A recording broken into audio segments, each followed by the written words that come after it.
Ayo Pak, sebut.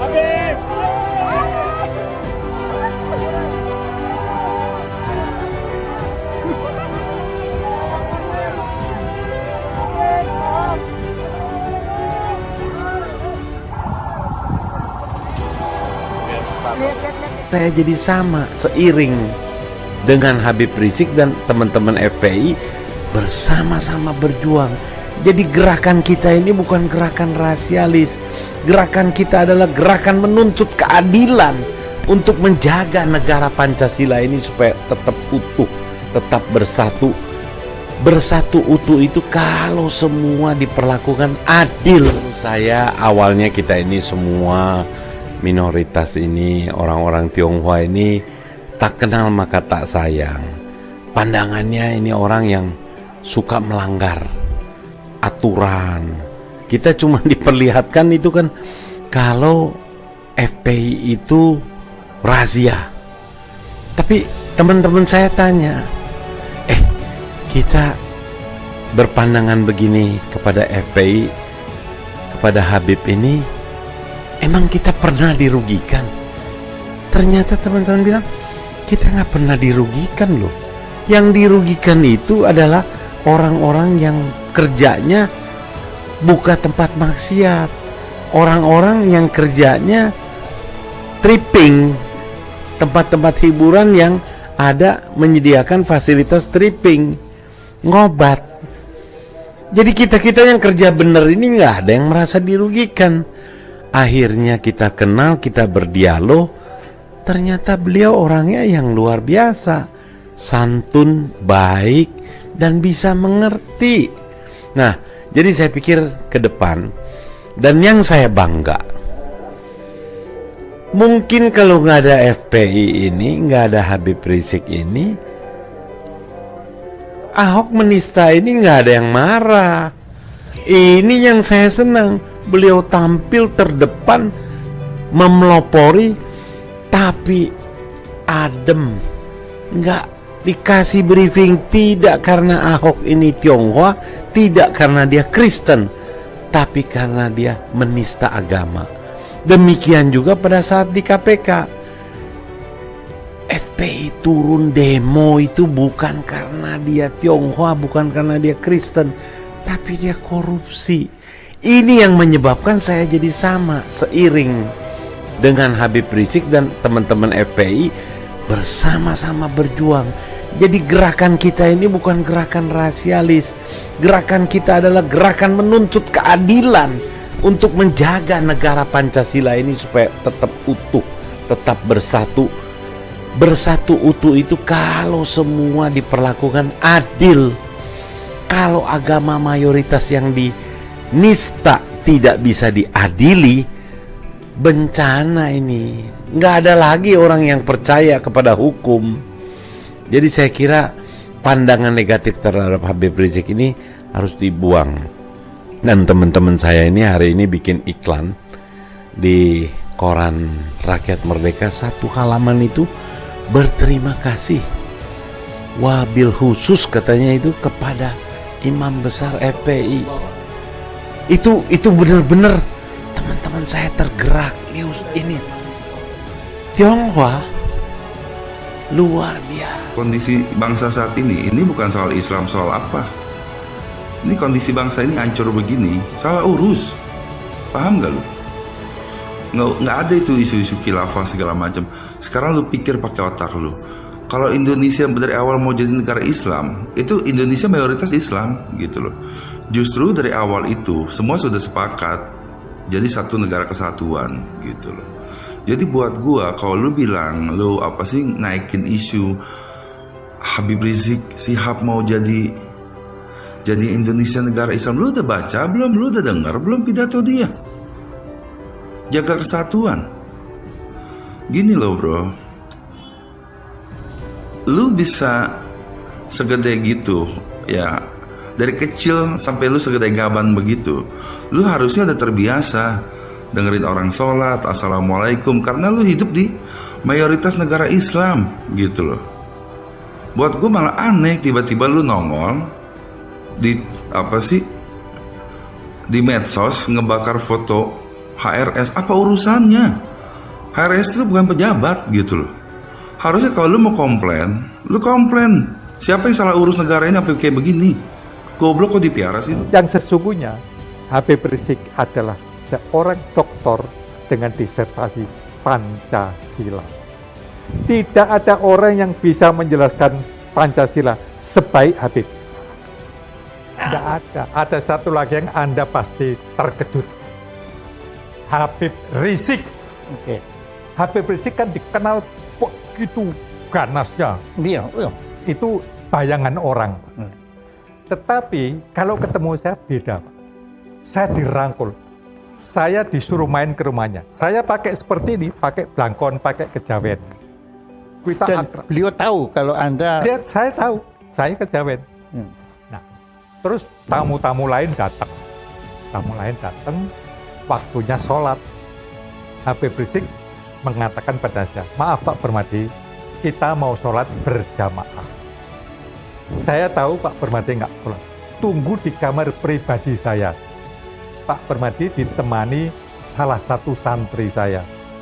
Sampai nanti selesai, kita undang lagi. Nah, kita ngobrol berdua sama santrinya. Setelah selesai sholat, saya dipanggil, diajak ngobrol lagi. Nggak ada masalah. Habib Rizik yang dikenal begitu fanatik, begitu radikal, begitu revolusioner, nggak ada masalah dengan kepercayaan. Begitu bengis. Bahkan ketika itu ada seorang mu'alaf, seorang perempuan Kristen umur 16 tahun masuk Islam. Dia dibawa oleh ulamanya menghadap Habib Rizik, minta keputusan Habib Rizik, bagaimana nasib anak ini. Habib Rizik mengatakan, saya perlu saksi-saksi untuk menyaksikan peristiwa ini. 1, saksi perempuan, istri saya panggil. 2, Pak Permadi saya suruh menemani saya. Nah, ketika terjadi dialog, ulamanya mengatakan, Pak Habib, ini anak umur 16 menjadi Islam dari Kristen. Bagaimana enaknya? Sebelum saya memutuskan, saya minta istri saya. Istrinya menjawab, saya sama-sama perempuan. Tetapi saya juga istrinya Habib. Karena itu, saya persilahkan Habib saja yang memutuskan. Saya akan menerima. Nah, terus Habib bilang, bagaimana Pak Permadi? Saya mengatakan, Habib, bagi saya, umur 16 itu belum dewasa. Dia belum bisa memutuskan sendiri. Karena itu, kalau dia menjadi Islam, harus ada izin dari orang tuanya. Tidak bisa sendiri. Habib bisa membatalkan, bisa menerima, terserah Habib. Tetapi, perempuan ini harus lapor kepada orang tuanya. Boleh atau tidak. Minta izin lah. Ya, untuk berpindah agama. Apa putusan Habib? Saya putuskan sesuai dengan saran Pak Permadi. Kembalikan anak ini ke orang tuanya, suruh minta izin atau tunggu sampai umur 17 baru datang ke sini. Loh, itu kan luar biasa sekali Habib Rizik yang dikenal begitu galak gitu ya. Tapi itu cuma menurut saya image saja.